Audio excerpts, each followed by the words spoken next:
Fellow Falcoholics, what is up? Welcome to episode 86 of the Falcoholic Live. I'm your host, Kevin Knight, joined tonight by my co-host, Mr. Evan Birchfield. You know him on Twitter at the very easy to remember, at Evan Birchfield. Evan, how are you doing this evening? I'm doing good. Kevin, we've had a couple days to process, the most recent loss to the Titans and calm down a little bit, perhaps. And, now we can kind of dissect where this team's headed or, where they're not headed.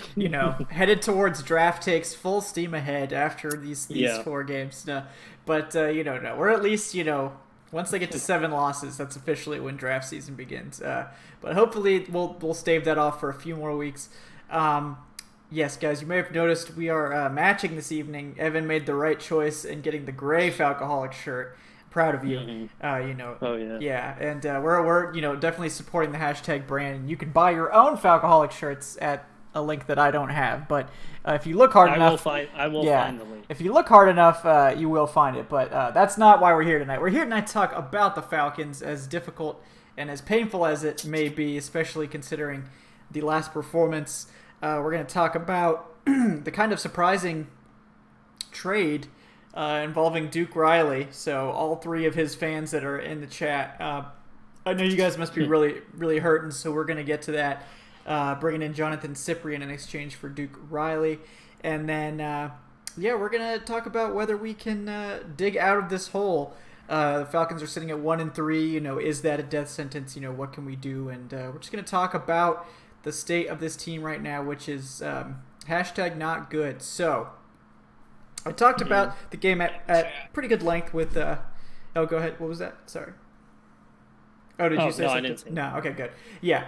We're gonna chat. I think it was you. I was opening so I could read the chat, and I think it was you talking. It was me. I heard myself and freaked me out. All right.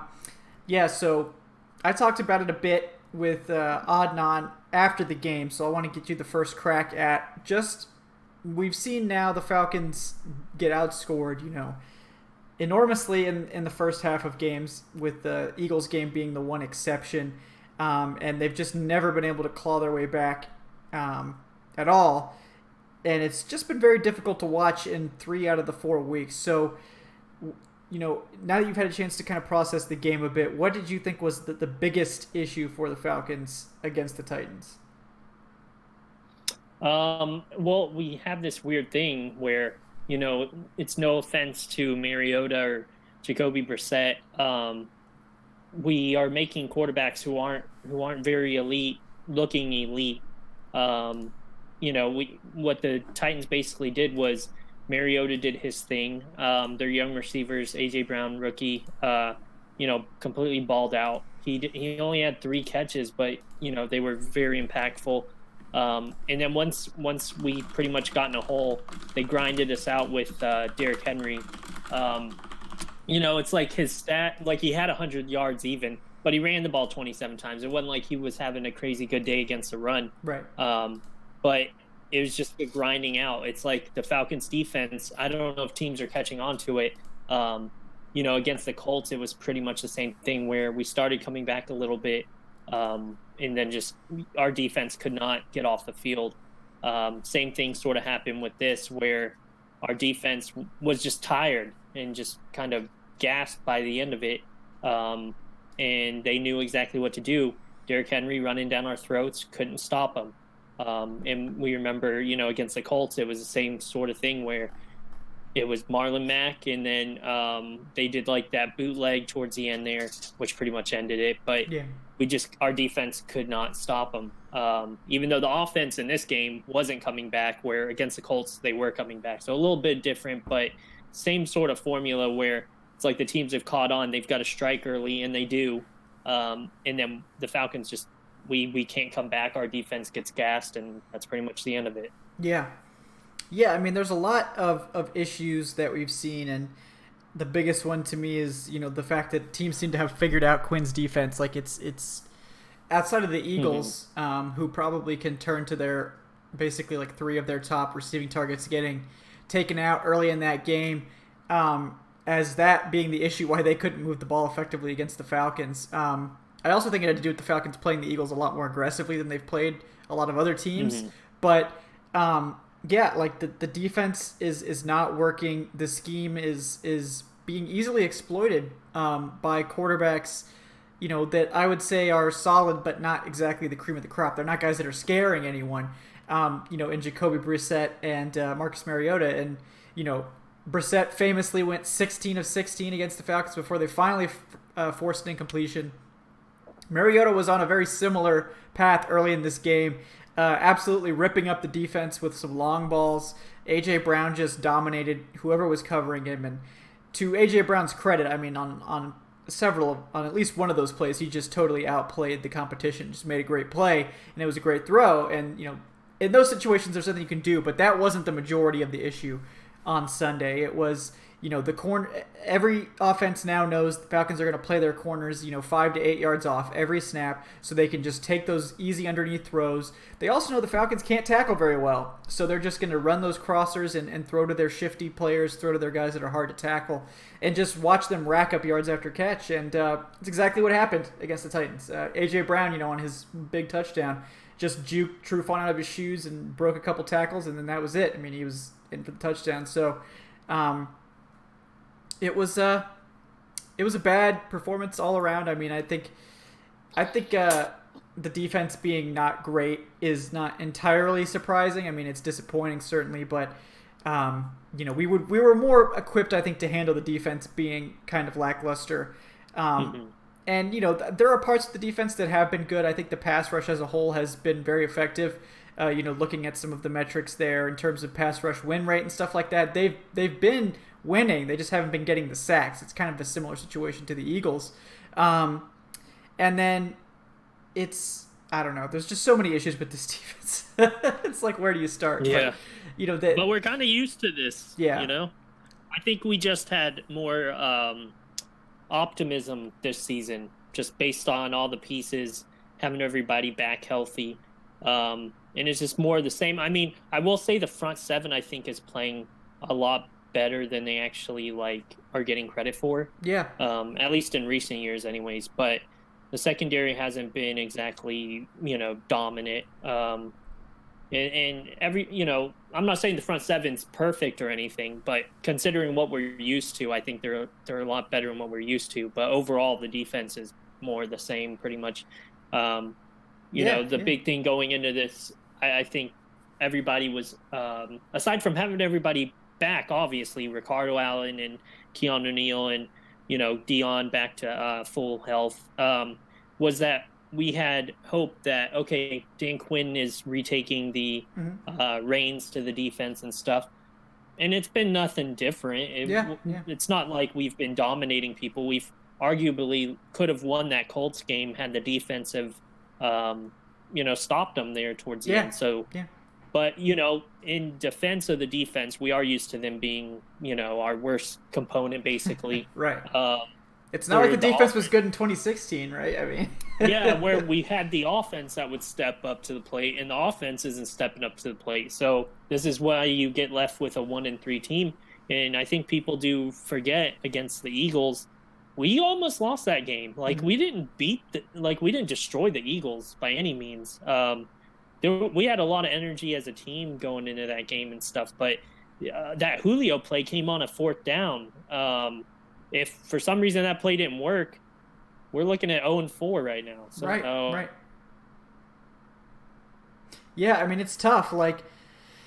I thought that they pretty soundly outplayed the Eagles, even though the scoreboard didn't necessarily reflect that, and obviously they were one really bad play away from losing that game. I thought that they looked like the better team pretty much throughout that game, and even though they were very close to losing it, and that kind of that's been reflected in how they've played the other 3 games, which has been very bad. But I did also want to shout out the run defense, who have played very well. I know people look and say oh, Derrick Henry had 100 yards. He had 3.7 yards per carry. I mean, when you're going to let a running back get 25 or more carries, I mean, it's rough.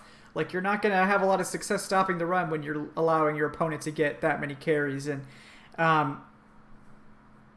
it's it's difficult to win games when like I think some in the chat have mentioned that the defense is on the field a lot, and that's absolutely true. Against the Colts in particular, the Falcons only had 6 offensive drives total, which is just, well, I think they had 7, but one of them was like a kneel down at the end of the first half. So that, that's not great. And it's just, it's disappointing on a lot of fronts, obviously, that we haven't been able to get things together. But to me, like we were saying earlier, the defense being kind of mediocre to bad is not the biggest surprise. But the big surprise to me, of course, is that the offense has been bad. Like, the offense has been very, very bad, particularly in the last few games. And the Colts game, in the second half, they made some adjustments and they came out and Matt Ryan was lighting them up. But in this game, the offense was never getting it together. And I have a lot of thoughts on the offense. But before I dive into, what I have about the offense, I did want to give you a chance, Evan, to give your thoughts on the offense's performance against the Titans. Yeah, I'm not sure. It cut out, so I'm not even sure what you heard of me before it kicked me.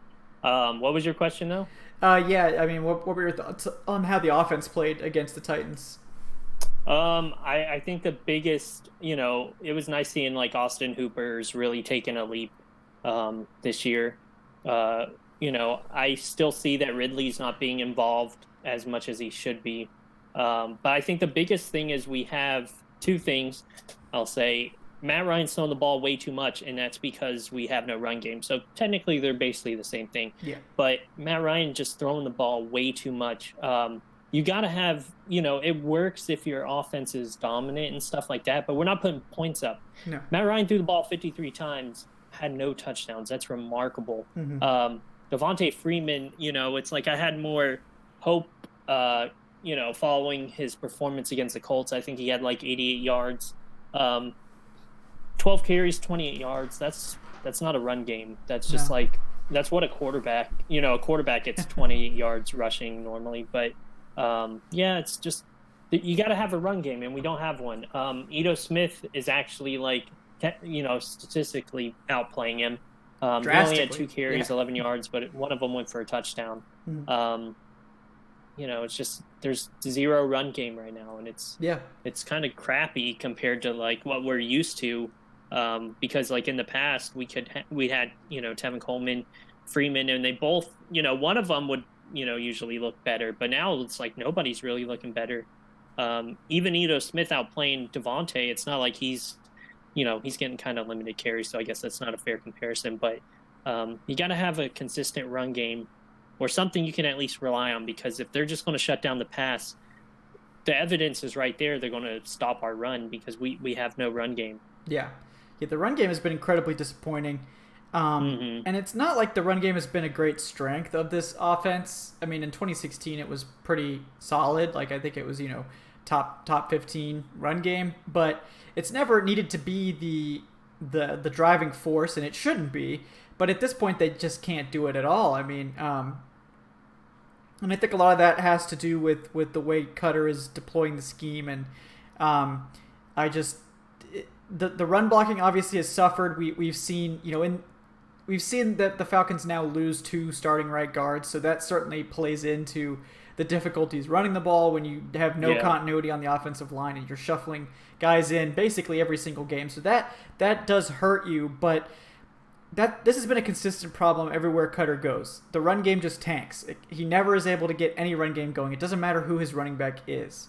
And that's just something that we've had to deal with Cutter. It hasn't always bogged the offense down to this degree. In 2012, Falcons didn't really have much of a running game. I mean, they had a semblance of one, but not anything to write home about. And that offense, was one of the top units in the league because the offensive line was good and, they were lighting teams up through the air. But this year, I mean, they are generating a lot of yards through the air, but the touchdowns aren't there. The turnovers are a problem. And it's so disappointing when you look at all the weapons they have, and the offense has been turned into this just mess. I mean, I did get into this a lot statistically, and we will get to that certainly in the show. But what are your thoughts on some of the reasons why the offense has struggled, particularly to produce points through the first 4 games this season? Say that one more time. It was cutting out. Yeah, what are your thoughts on... No, you're fine. What are your thoughts on the offense's struggle to score points early in the season? What do you think is the culprit there, or culprits? Yeah, I mean, the offense overall has been... I'd have to find the stat off the top of my head, but going into last week's game, it was like the first half was like, I think on the road 10 to, or maybe it was 3 or 10 to like 41 or something. We were being outscored. Mm-hmm. It's just terrible. We're off to a slow start. Like this past game, it didn't matter, like, because we scored only 10 points. But against the Colts, we were off to a very slow start, and you saw it at the very end where we tried to come back. It's like the old-time Falcons we were used to in like the, 2000, like early 2010s, like 2012 and stuff. Yeah. Where it's like the team would get behind and then come back and make a comeback. That was all like that's early Matt Ryan's career basically, and it's like it kind of flashed right there, but our defense couldn't stop them, so we ended up losing. Mm-hmm. Where in the last game, it's just. There's no, I don't know what it is. It's just like it just seems very vanilla, the offensive play calling, and not relying on your weapons. I mean, they kind of shied away from Luke Stalker. That was a big question mark why they were focusing on him more. Right. Sanu and Hooper were our biggest, receiving threats, I guess, against the Titans. We're like Julio Jones and Calvin Ridley actually had less targets than Devontae Freeman. Mm-hmm. Just kind of odd, I mean, it could just be focusing on statistics, which, sometimes I guess that's a bad thing, but it does tell, where the focus is going. It's like it should be Julio Jones. If that's not it, go to Ridley. Okay, if that ain't it, Hooper. But like it's all mixed around. I don't know. Yeah. Especially while you're losing by 14 points. Right. Yeah, and to me, there's a lot of reasons the offense is struggling, and the low hanging fruit obviously is the turnovers. Like that is clearly an issue. Like the Falcons are -5 in turnover margin after only 4 games. That is extremely bad. That is you're never going to win games like that. Yeah. You have to stop turning the ball over somehow. Like I don't care what you do, you can't do that. So that's obviously a place to start, but I think that the turnovers are not the cause. I think they're maybe a symptom of how disjointed the offense is as a whole and how predictable it is for one. How poorly the weapons are being used, how poorly things are being deployed, and like I said, predictability is a big issue. But yeah, I mean, I know you're a big fan of obviously Julio and Ridley and Sanu, and it seems like this team was built to play 3 wide receiver sets with the amount of resources they've poured into that unit. And so far, and if you guys really want to see the breakdown of this, I did do an article yesterday called "The Falcons Must Deploy Their Weapons More Effectively."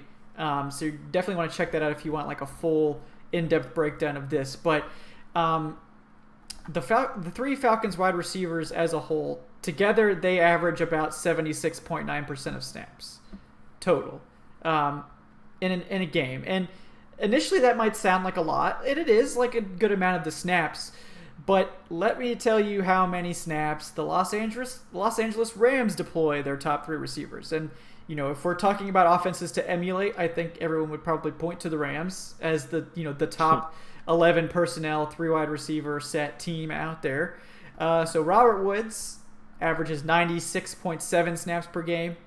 Cooper Kupp 93.8, and Brandon Cooks 92.9% of snaps. Those people rarely leave the field, and yet the Falcons receivers are on the field for only about 3/4 of Atlanta's offensive plays. Julio playing the second most, Calvin Ridley playing the least. Mohamed Sanu actually plays the most snaps of any Falcons receiver. And that that's a problem to me. What do you think? I don't know if you'd seen those numbers before, but what are your thoughts on those numbers, basically? Yeah, that's terrible. I was looking in the chat, reading the comments. Jacob Luxick, I probably botched it. I'm sorry, Jacob, but he mentioned, which is a good point, that Dirk has always relied on the tight ends, or at least in Tampa Bay, and he had OJ Howard and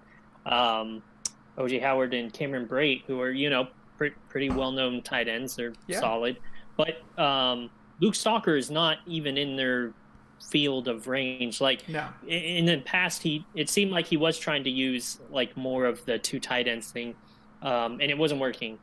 And it's like he does seem like he's not wanting to focus on his best talent, which is Julio Jones and Calvin Ridley. Like, in my opinion, if I was calling the plays, and I'm not saying I'm better than him, but I think a lot of people would agree, when you get in those situations, you always want to have at least one of them on the field. And there's been times where both of them have been off the field, even in the red zone. It's like, why are you're not using your best weapons, even if you don't you're not intending to go to them.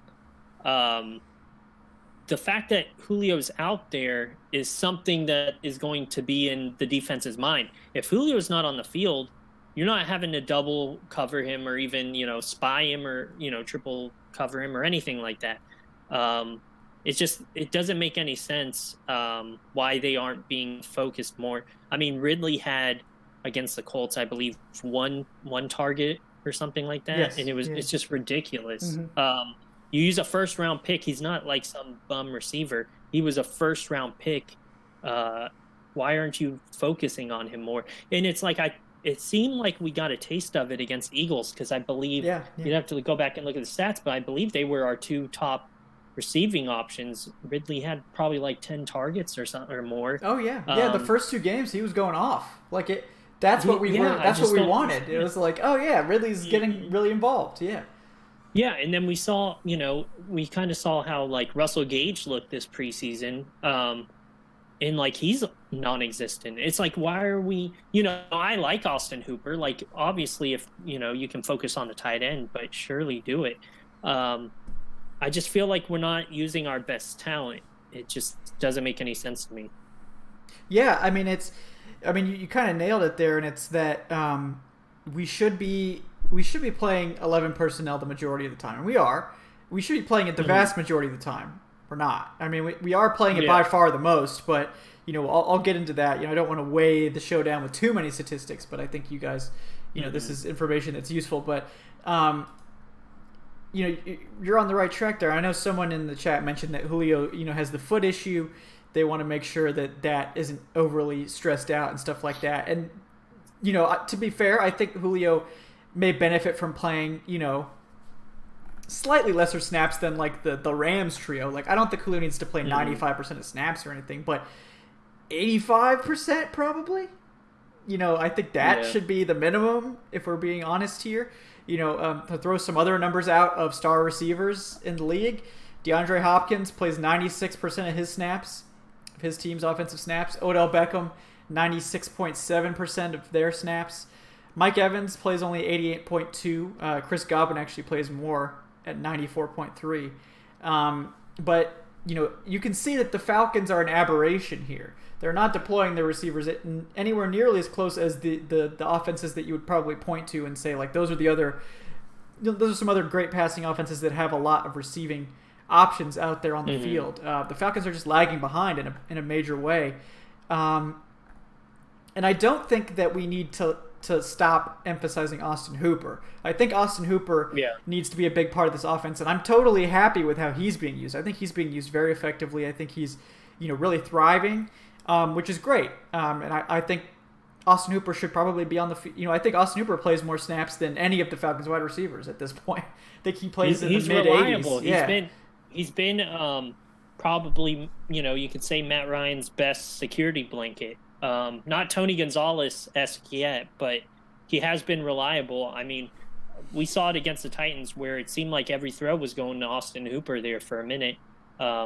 He's definitely become like a big part of the offense, and I don't want him to go away. I hope I didn't make it seem like that's what I meant. But Oh, okay. Yeah, I just want to clarify to people in chat, like, oh yeah, we should just throw to the receivers. Like, we don't have to take Hooper off the field to emphasize the receivers. Like, when I talk about 11 personnel, 3 receiver sets, 11 stands for 1 running back, 1 tight end. That's what those numbers mean. The first number is the number of running backs. The second number is the number of tight ends. There is no third number. The third number is implied because you get 5 skill position players you can divvy up. So if it's like a 0-0 set, that's 5 receivers. If it's 11, it's 3 receivers. If it's 1-0, 10 personnel, whatever, that's 4 receivers, so on. So for those that didn't know, that's a little primer on how that nomenclature works. But, in theory, 11 should be the Falcons' bread and butter because it lets them get all their top weapons on the field. You can get Julio, Ridley, and Sanu out there, which is the 3 guys you need to have. Austin Hooper, and one of your running backs, whichever one you think is your best option. I mean, be that Freeman or Ito Smith if you prefer him. That gives you all the options, and it also, in a key way, keeps your play ambiguous because you can run or pass out of 11. The Rams in particular have demonstrated just how effective it can be to run out of 11 personnel. I know a lot of people consider 3 wide receiver set to be a passing set. It doesn't need to be. In fact, it shouldn't be. It should be a balanced set. And they've been doing this in college for years, spreading out the opposing defense, keeping them off balance with play action and stuff like that, running against the nickel formation instead of against a stacked box. These types of things are all keys to being successful on offense. The Falcons are doing none of. They're not doing any of these things. And it's puzzling to say the least, like why they aren't doing this. But, on that note, I do want to give you guys a quick primer on the sets the Falcons do run. So they do run 11 personnel the most of any set, which is basically par for the course for all NFL teams. So the Falcons run 11 on 68% of their offensive snaps, which sounds like a lot, again, right? But it's not.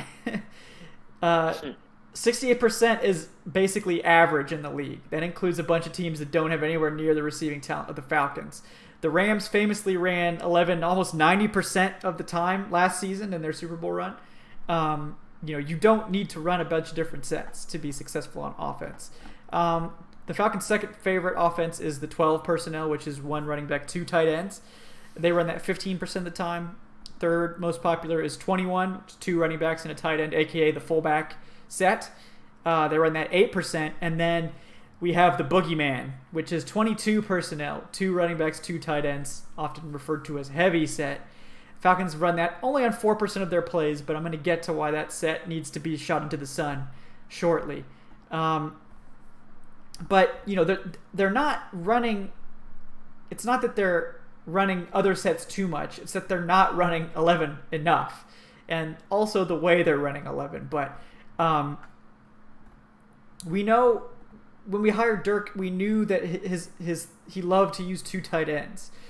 And he said when he got hired that he was going to, adjust the scheme and they were going to, work on maximizing the Falcons' talent and, he was going to take on some of the Shanahan stuff and all this and that. And it seems like there has been a lot of emphasis on the 2 tight end set despite the second tight end not really being a factor in the passing game. And I think you touched on that. Luke Stalker is not O.J. Howard. He's not Cameron Brate even. So I guess my question is, why go after Cutter if he was going to misuse your weapons in this fashion? Like if he wanted to run multiple tight ends and use a fullback all the time and do all this nonsense, like why did you choose him to run your offense instead of someone who was going to take advantage of your 3 receivers and utilize them creatively like that? I don't know if that's a question either of us can answer, but that's just kind of where I'm at with this whole thing. That's what's frustrating about it is I think, it probably wasn't even nearly as bad, but a lot of people's biggest gripe with Sark was he wasn't using his weapons, and it's kind of similar. It's like, why are we not, like, we don't even need a genius. Anybody who's like claims to be an offensive mind should be able to figure out how to use the best wide receiver in the game, a top 10 quarterback. And, Freeman, before he got banged up, was, he wasn't, he's top 15 at least running back. We just have, and then Calvin Ridley, it's like we have too many weapons on this team to be scoring only 10 points in a game. Maybe if it was against a dominant defense, but I don't think the Titans defense, no offense to them, is scaring anybody. It doesn't make any sense. And I never want to say like, like I know more than an offensive coordinator, but it's like, what are you doing? Like, why? We should never be in a hole against a team like that. Like 10 points. Yeah. Terrible. No, it's like the Titans defense is good. Like that, they have a lot of depth. They have players at all levels of the defense. It's not a bad unit. Like I don't think anyone was expecting the Falcons to go out and score like 30 plus points on them, but 10 is unacceptable at home. I mean, Matt Ryan threw the ball 53 times. Yeah. That's absurd. And he had 0 touchdowns. Like, yeah. I don't even know how that happens, to be honest. Yeah, it's weird. I would have bet anything that if you told me, like in hindsight, oh, he threw it 53 times, how many touchdowns did he have? I would have said maybe 3. Yeah. He had 0. It's mind blowing.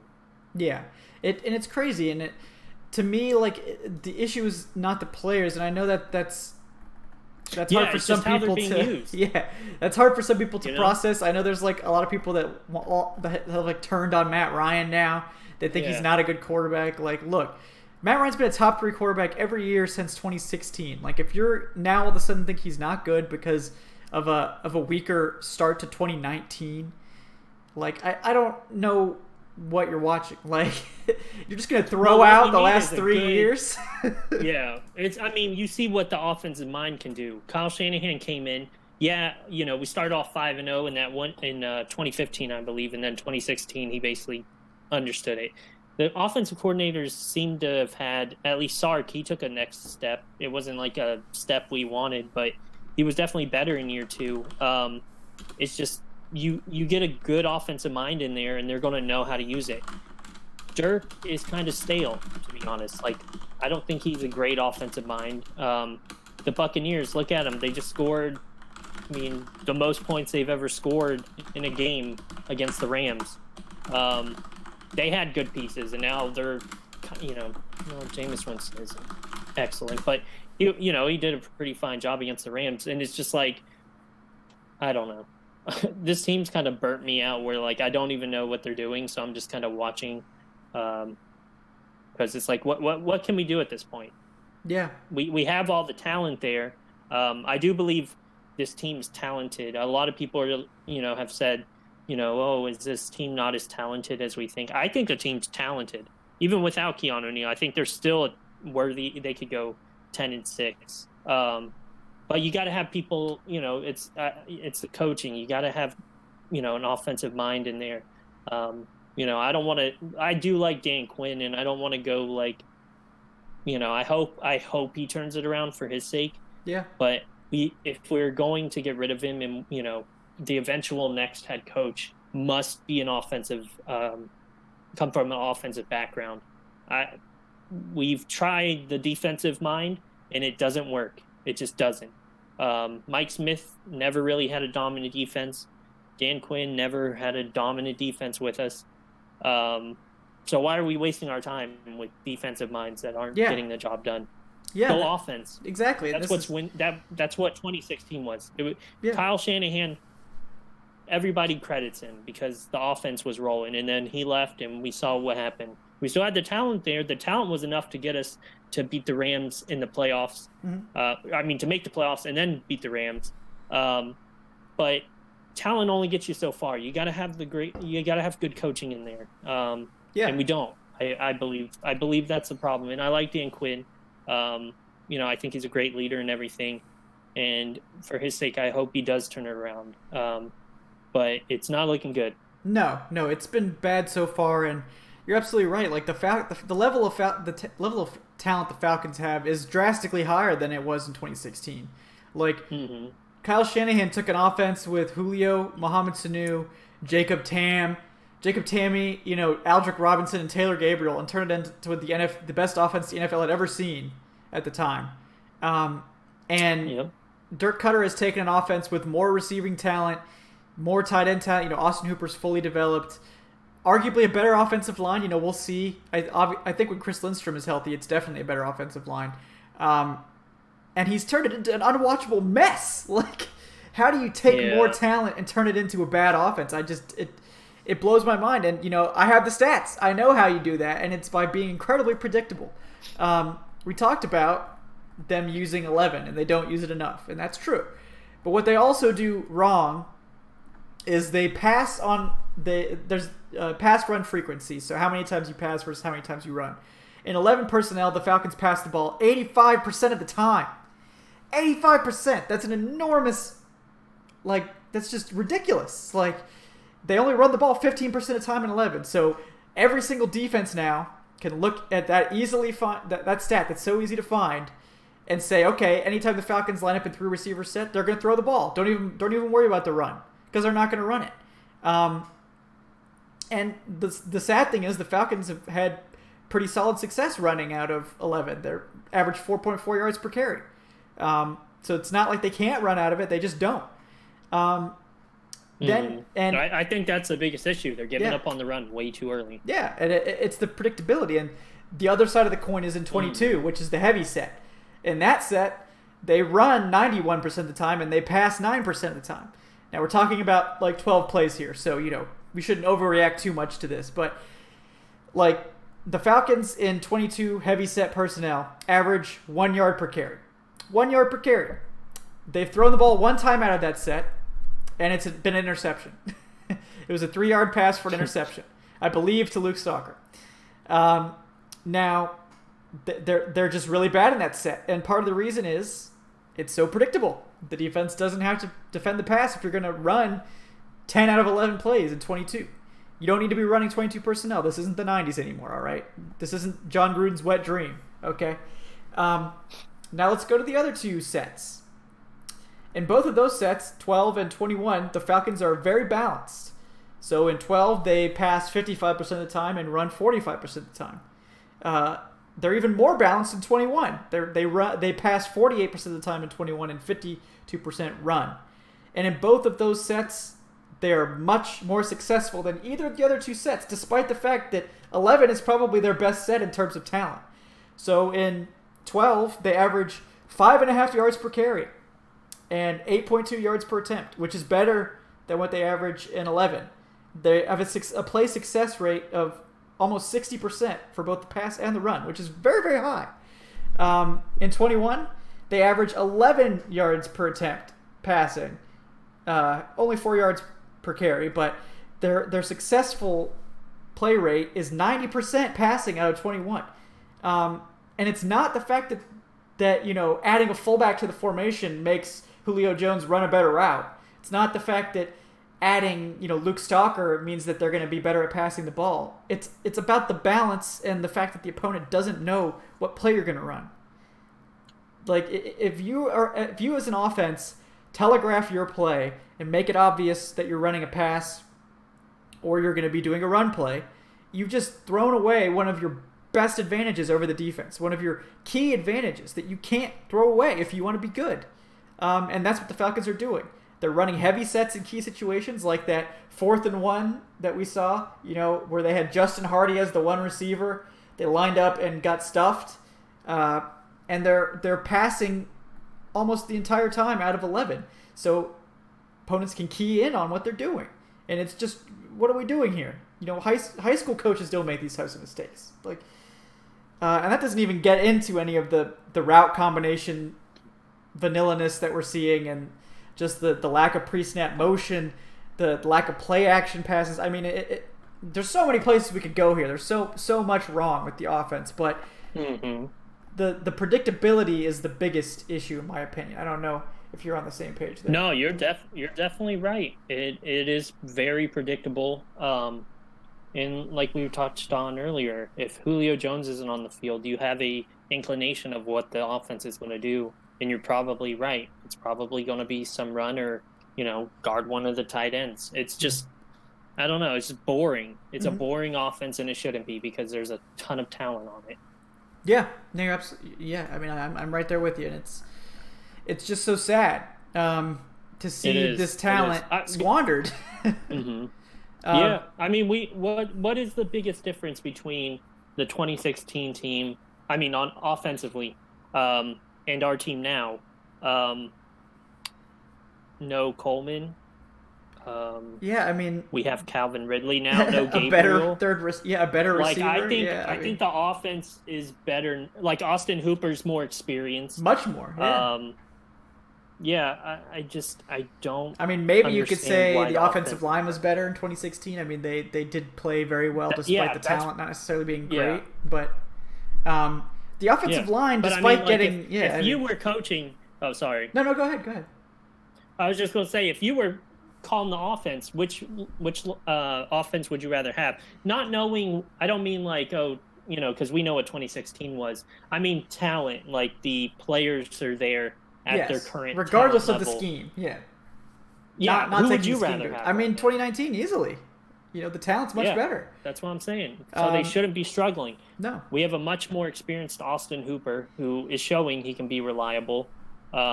Sanu's, more experience. Freeman is probably the biggest one that's declined. That's still with us.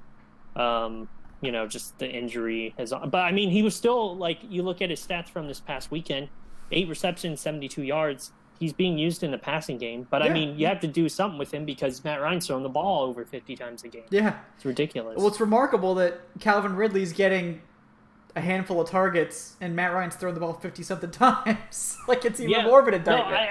No, I shared the stat on Twitter, but if you compare all of the first 4 weeks of Matt Ryan's career to start the season, I think he's thrown it a total of 176 times, which is the most he's ever done in the first 4 weeks.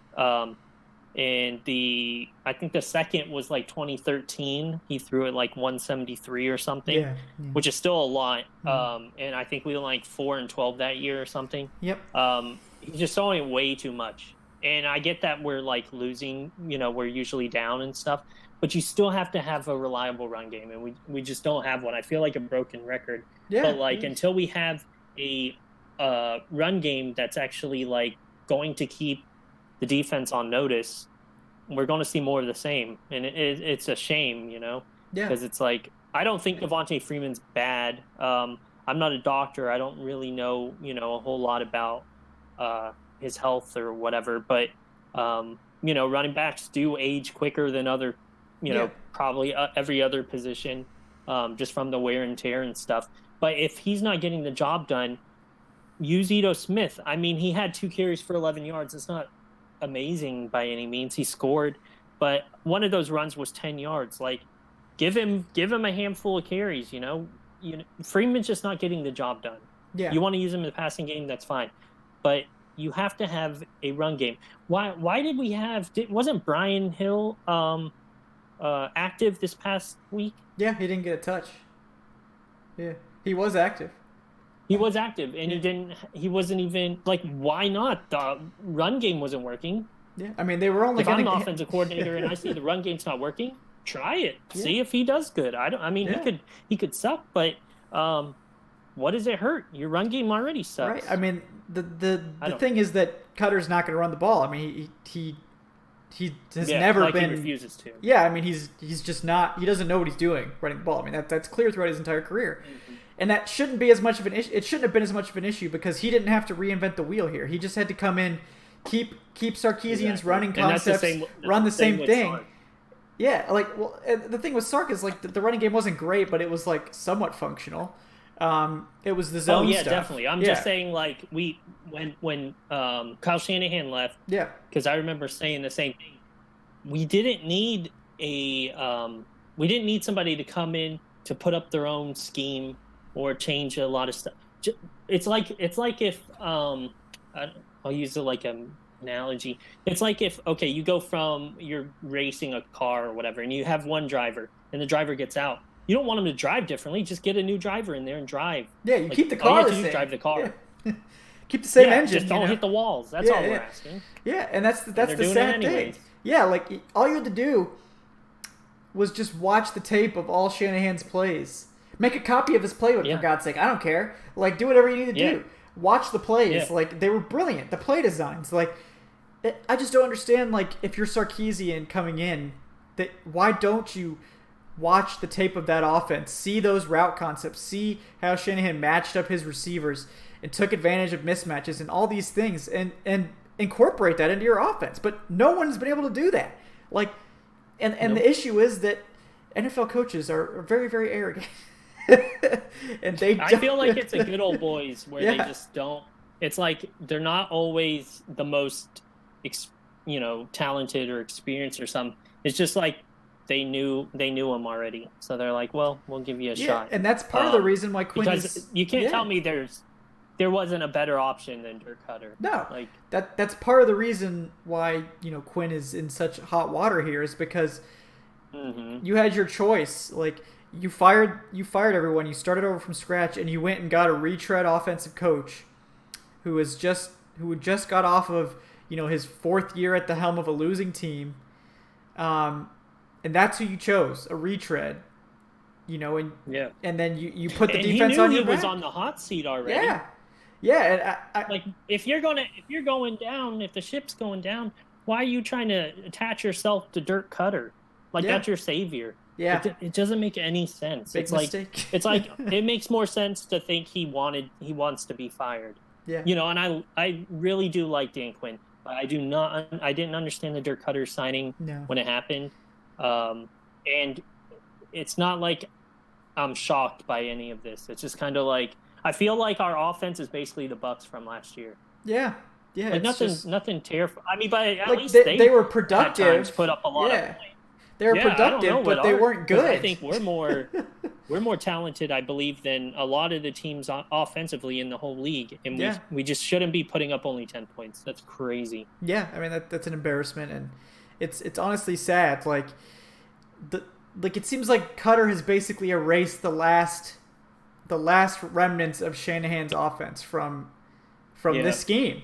Like we've wiped away all the pre-snap motion, we've wiped away the play action, we've wiped away the zone. We all the great stuff from that offense is gone in favor of Cutter's vanilla 4 verts crap that no one's buying that. No one's falling for that anymore. Like when's the last time we saw Julio Jones matched up on a linebacker? Like we used to see that regularly. Even with Sarkisian, we would get that occasionally. Like, no, Cutter's lining them up, and they're going to go against their man, and they're going to have to beat their man one-on-one. And to be fair, and our talent's better now. It just doesn't make any sense. And to be fair, these guys are going to beat their man. They're going to regularly, but they shouldn't have to do that every freaking play. Like, you help them out, do something, anything. And we are rocketing towards cleaning house because of the offensive ineptitude. I mean, that's just where we're at. It's just really sad. Somebody mentioned in the comments how it's like, why are we worried about what the defense is doing? Like the opposing team's defense. That's how it does feel. Yeah. It feels like we're running our offense based on what the defense is doing. Yeah. Where we should be the ones deciding, we have the weapons. They should be the ones freaking out. Yeah. But instead, it feels like our offense is the one that has no idea what to do. Yeah. It's insane.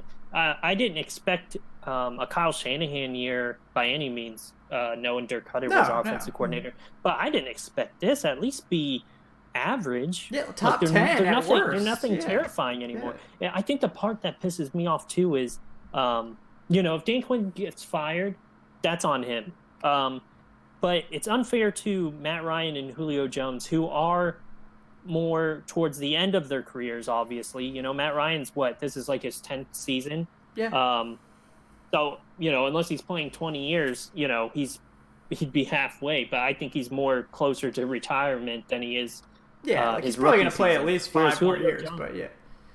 Yeah. So he's close, he's further into his career than he is towards the beginning. Where same with Julio Jones, probably has maybe 3 or 4 more years of elite level play. Because age is undefeated or whatever. Yeah. I think we have 3 more reliable years of Julio. That's probably.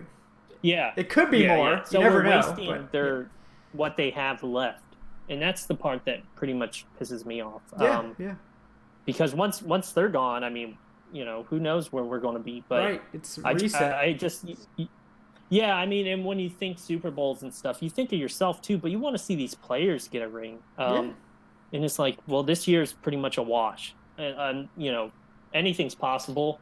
I actually did an article earlier about I went down the rabbit hole of like what are the playoff chances currently, and I think it's like I know it's like 14.4% currently when you start 1-3 since 1990. Gosh, I really like that. should have the stat. No, but yeah, it's basically totally like I think it's like 30 of 408 teams or something crazy like that. Mm-hmm. It's not good. That's basically it. But yeah, it's 14.4% of teams that start 1-3 actually make the playoffs. The only team that started 1-3 and then won the Super Bowl was the 2001 Patriots, which that started their dynasty and whatnot. But so you're telling me there's a chance it's not going to happen. You're telling me there's a chance. Very non-realistic chance that they win the Super Bowl this year. But I mean, a playoffs, at this point would be, it's a dream basically because we do have a tough schedule. We're going to Houston. Me and you haven't even really talked about the schedule, but it's brutal. It's brutal. I mean, the Titans and Colts were our easy games. Yeah, and we dropped both of them. Yeah. Yeah, and I have no confidence we're going to beat the Cardinals at this point because we have to go there still. Yeah. And I believe that they are they're going to going to Houston, and then they're just going to go to Arizona. Like, I don't believe they're going back to Atlanta. I believe the team will just stay and practice or whatever for the week. Yeah. Because that's a lot of traveling. And then I think, what is it, Seahawks and Rams at home, and then we have the bye week? Yeah, I think so. I think something like that. That's tough. Yeah. That's really tough. So, I mean, because if we just say, okay, we win one of those games, that's still very bad. Yeah. Yeah, we're circling the drain. That means we're at 2-6. Games. We're at 2-6, so that means you have to win out. Yeah, you have to win out at that point. And then we have our divisional games where the Panthers should be losing because they don't have their starting quarterback and they're not. Yeah. And then the Saints should be losing because they don't have their starting quarterback and they're not. And then Jameis Winston put 55 points on the Rams in LA. Like, nothing makes sense anymore. It's just like, when we all heard the news that, that both of them quarterbacks, it's like we saw like a brief window of opportunity and we're not taking advantage of it because if the Falcons lost their starting quarterback, we'd be done. And you think this offense is bad, it would be even worse. Matt Shaw, baby. Shame. Yeah.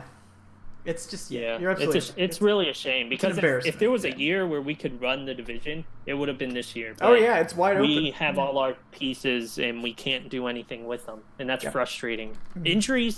Injuries happen, and injuries can be, they were injured. That's why our defense was bad last year. Well, they were injured. We have no excuses. Keanu Neal, but even before he left, the defense wasn't lighting anybody up. And they could afford to lose one of those guys, just not all four of them like last year. Yeah, exactly. In the offense, we don't have Lindstrom, but I mean, he's a freaking rookie. Like, he wasn't going to be all pro right away. Right. So I don't put much stock into that. Like, would it be better? Certainly, but he's not going to be like a Pro Bowler right off the bat. It's just, unfair to put that kind of expectation on him. Right. Yeah. So I just feel like a broken record at this point. I mean, they need to go out and get an offensive head coach. Like, that is for sure.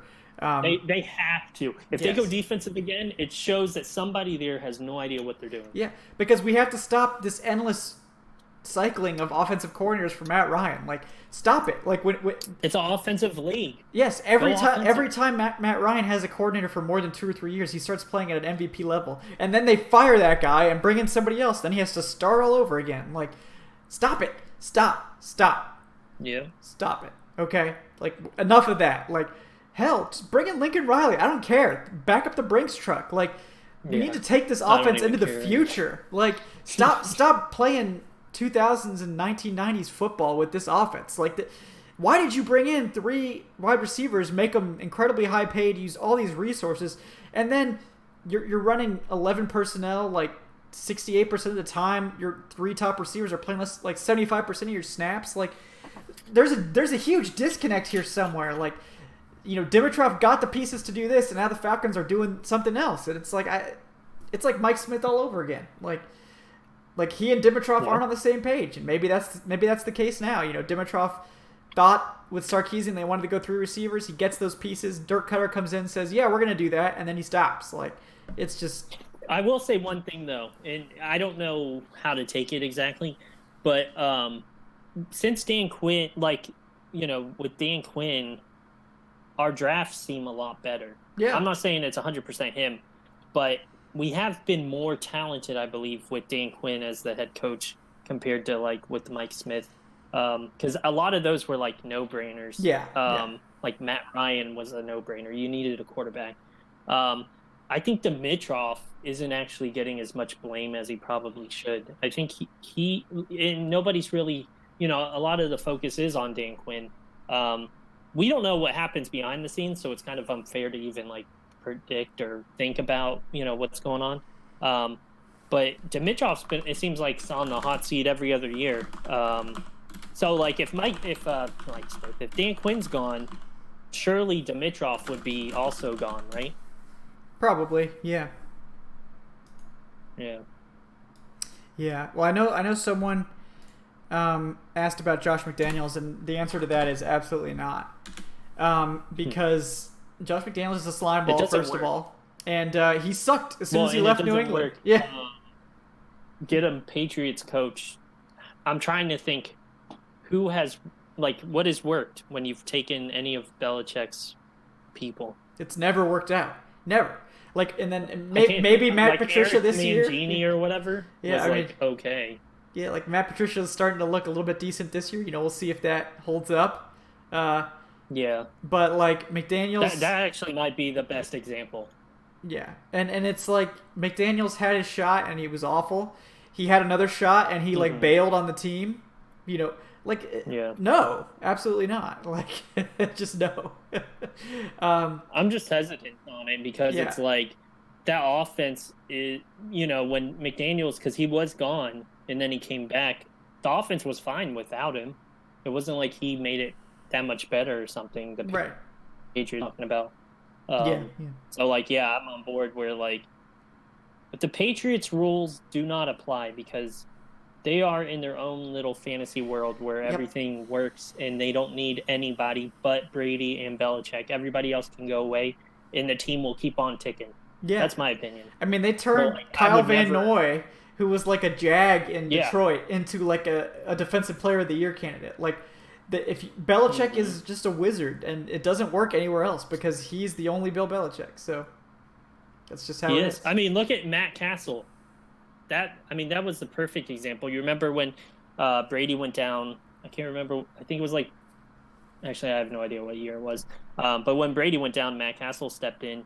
It was that was the next big thing was Matt Castle, and then he went to I believe the Chiefs and bounced around a couple teams.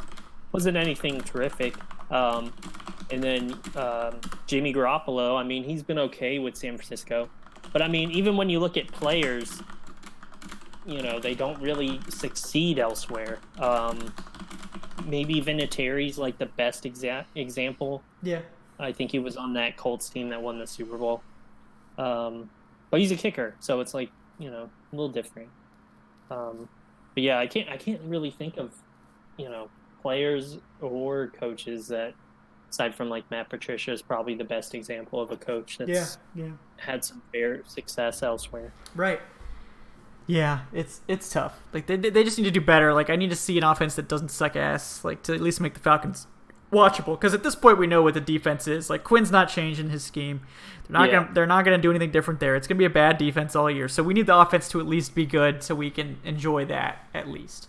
So folks, Definitely. we're gonna get into this trade before we get out of here because we went off on a serious thing on Dirk Cutter, but it was deserved. Okay, it was deserved, but. Before we do that, I do want to remind you guys, if you don't mind, to throw us a like and a subscribe if you aren't already doing those things. We do appreciate those. They help the channel a lot, so thank you for that. But yeah, this trade did go down. So Duke Riley, no longer a Falcon, got shipped off to the Philadelphia Eagles for Jonathan Cyprien, a safety. I believe the Falcons sent a 6th-rounder back, and the Eagles sent a 7th-rounder in 2020. So just a brief thoughts on this trade. Do you think Cyprien's basically the de facto starting safety now, or what are your thoughts there? I just kind of feel like it's two guys who aren't really like that impactful being swapped. Yeah.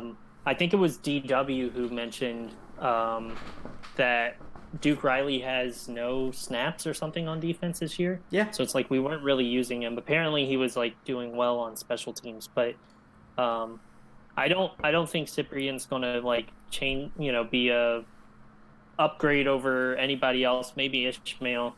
But it's whatever. It's like I'm not very excited about it. It's a trade, which is always exciting just to see a Falcons trade. I am interested though, like is he going to jump in right away, or are they going to ease him in? Right. He's played I think with the Jaguars, Eagles. I don't know who else, but apparently he was high school teammates with Ishmael in North Miami Beach or something like that. He's from Florida. Yeah. Yeah, and we played him a couple weeks ago when he was with the Eagles at the time. But yeah, it's he's really bad in coverage, so he and Ishmael should get along just fine. Oh yeah, fit right in. But it's kind of because it's like the Falcons rarely like to give up on their early draft picks and stuff. I believe Riley was like a 3rd-round pick or something. And it's like to see him do that, usually it's because the person gets in trouble, kind of like Hageman did, and Collins, I think, would be another example, where their hand is kind of forced, where Riley is the first one that's really like, wow, they really like they finally realized. I mean, the fans were saying it forever, but it's like to see the team finally realize, like, oh yeah, we'll get rid of him for a safety who may be serviceable. I don't know. Yeah, we'll have to see what happens. We'll see. I agree with you. I don't think it moves the needle really at all. Like Duke Riley was. I mean, compared to what was, because apparently it was reported that T.J. McDonald and George Ioka, I think, was that's who they brought in. Tried out. I would have rather had T.J. McDonald. Oh yeah, me too, for sure. Yeah.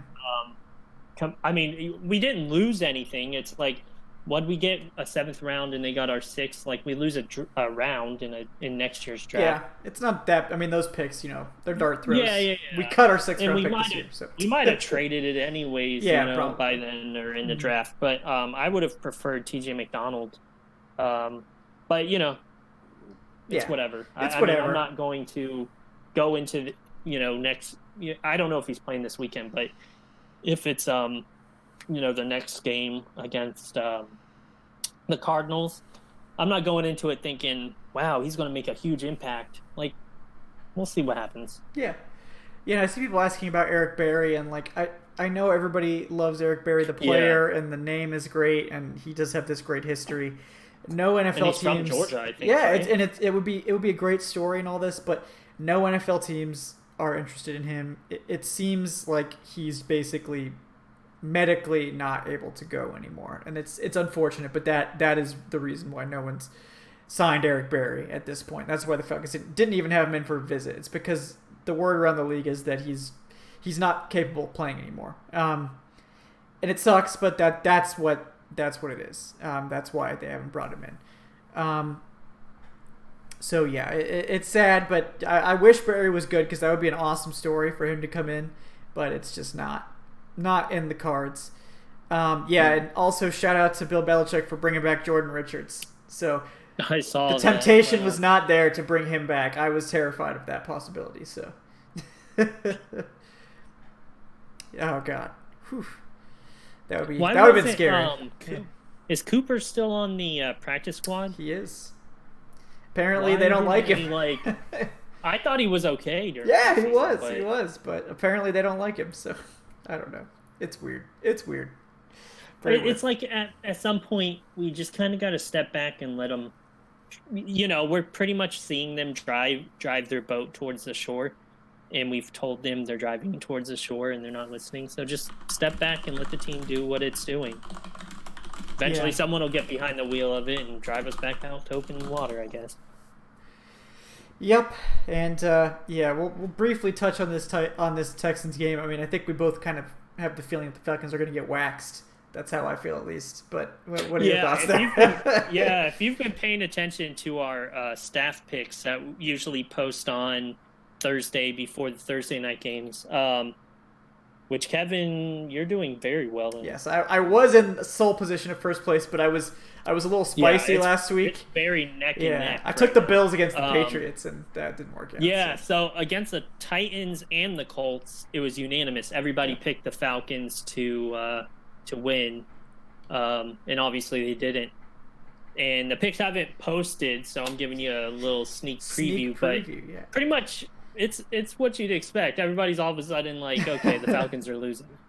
But that'll, come out on Thursday. But a lot of the staff has this Titans game, definitely for the fans and the staff, all optimism has pretty much been ripped from our souls. Yes.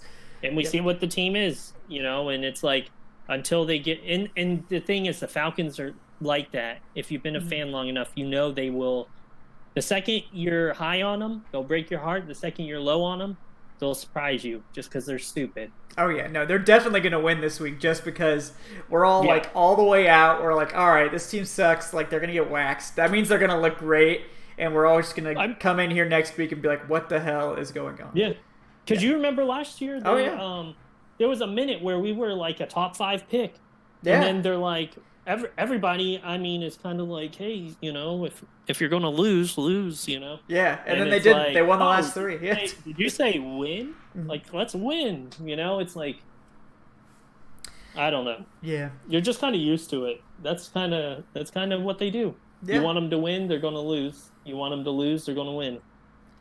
Yeah. Avenging Angel is asking a fantasy question. Am I starting Ridley this week? I have to start Ridley in some leagues because in one of my leagues, I have him as a flex. Yeah, in one of my leagues, he's my wide receiver 1. So like, I don't have a choice. Like in that league, I'm totally screwed with wide receivers. So like, I just have to. I don't think it's a bad start. Like they're gonna have to throw the ball a lot against the Texans. Texans have a bad secondary. Mm-hmm. It could work out.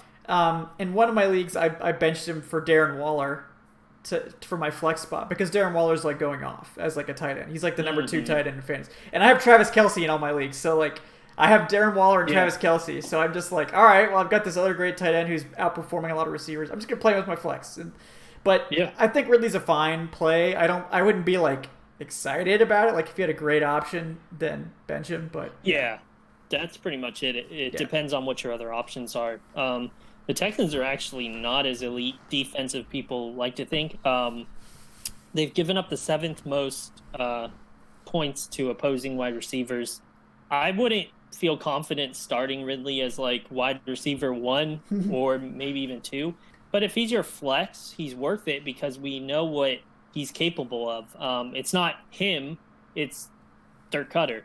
If they decide, we're going to get him involved. And, I have Ridley, so like that's a personal thing for me on fantasy in one of my leagues. And I was, he got like, if it was PPR, I don't know what he's playing in, but he had like one game against the Colts. He had like 1 point. Point something. Yeah, the last 2 games have and then bad. last week I think it was like it was like 6 maybe or 6 points. I can't remember. Yeah. But I had more optimism going into last week because I believe Dirk Cutter made like a comment about like we need to get Ridley more involved. He did get more targets. He did have more targets, but like it wasn't what we meant. No. So not to string it on, but if you have more I don't know what his team looks like, but if you have more options, I would consider them. But it's a good matchup. Texans by no means are stopping the pass, but it's a Falcons. So he could get 30 points. I wouldn't be shocked, or he could get 5 points. Yeah, he's like a boom bust flex play at this point. Like, he's gonna be your Deshaun Jackson type. Yeah, he could win you your week or not. You got to be comfortable with accepting that he's got a high ceiling, but that floor is very low if for some reason they decide not to use him. So. Yeah, and that's just how it is. Like, treat him like you would Deshaun Jackson. Like, if you have a strong team, throw him in as your flex and just like hope for that big game that's gonna like just destroy your opponent. Like, if you can afford the risk, or if you're like, say you're like super like not favored against your opponent, throw Ridley in like as a guy that could potentially explode and get you a lot of points. Or if you have a really strong team, the same thing could be said. Like throw him in, you can afford the risk. You've got strong guys around him. So yeah. But if you need to do a shameless plug here, if you do need fantasy advice, I have my fantasy article that always comes out on Friday or Saturday, where I mention like people who are available in 50% or less leagues. So like last week I mentioned Deontay Johnson or whatever for the Pittsburgh Steelers, and he scored and had like a pretty good game, and he was owned in less than 50% of leagues. So I mean, there are guys out there if you don't feel comfortable in Ridley. I mean, fantasy football isn't very yes or no, because it does play into part like what your team looks like, what your opponent, obviously if you need the points, if you feel like you got to swing for the fences, go Ridley. But if you're playing safe and you need somebody who's going to get you a reliable 10 points, there are people out there. So just kind of there's safer options, but if you want the point, like I still think Ridley has a pretty solid chance of having a good game, like an explosive I prefer that ceiling. Just, because there's certain guys where they may get you 10, but they're not, like Peyton Barber is a perfect example. He'll probably get you 10 points, but he ain't getting you 40. Like, that ain't ever happening. Where Ridley can get you 5 points, or he can get you 30. It just kind of depends. Yep, exactly. And that's how fantasy goes sometimes. And it's funny because you can make the smart play. The smart play is not always the right play. So... Exactly. But more often than not, the smart play is the right play, but it's never 100% hit rate. So you just have to try your best. The other thing I always say, go with your gut, because there's nothing worse than going against what you feel, and then it backfiring, and then you feel, like, oh, I'll go with this, but I do feel like I should go with this person, and then the person you didn't, you should have, you wanted to go with goes off. You're going to feel like garbage that whole week. So always go with your gut. Always trust your gut. Like if you feel like you have to get on Twitter to like tweet at someone to help you decide, like, in your heart who you want to play, just go with that, because you'll be mad if you follow someone else's advice and it doesn't work out. So go with your heart. And you're going to be pissed at that person. Like, that's your fault. You asked them. So Yeah, you can live with like, well, I thought he was a good play, so I went with him.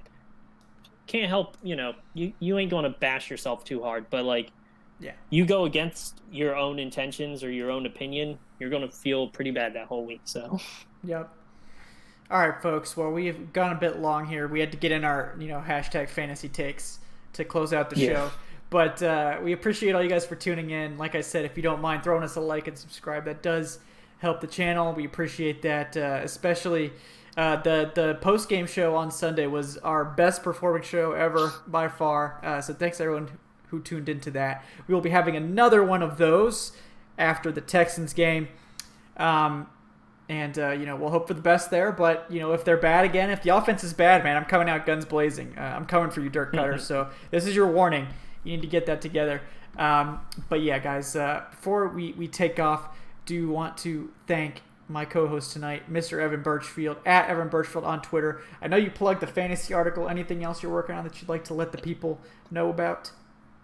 I usually do a Brother of the Week article, but everybody seems to hate it because the team sucks so much. But it usually comes out on Tuesdays, so I'll have to decide if I want to keep doing that. But basically, I do like to, even in a loss, there are people who played well, selfishly for the team. Like Austin Hooper was my past one. He did step up for the team when he was needed. It's not his fault that the team lost. He had his best, most career receiving yards, in a game. So, but not to ramble on in that. And then also, you find me on Twitter at Evan Birchfield. If you have fantasy questions, or just want to talk, whatever, feel free to hit me up on there. Yeah, definitely, guys, check that out. He has some pretty good tweets from time to time, so definitely throw him a follow.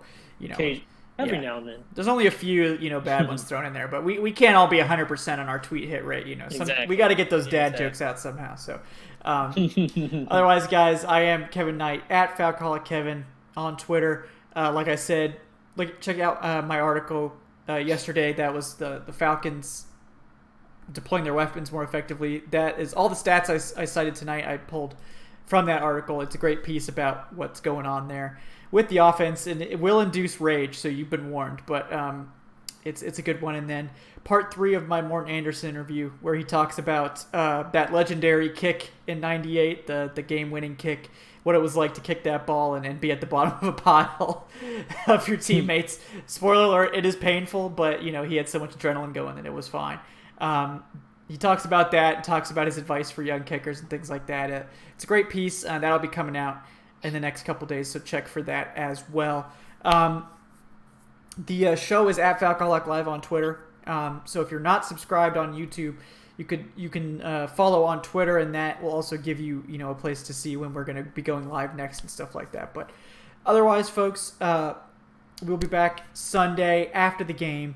We just appreciate all you guys. Love hanging out, talking football. Even when the team's bad, it's nice to have the community.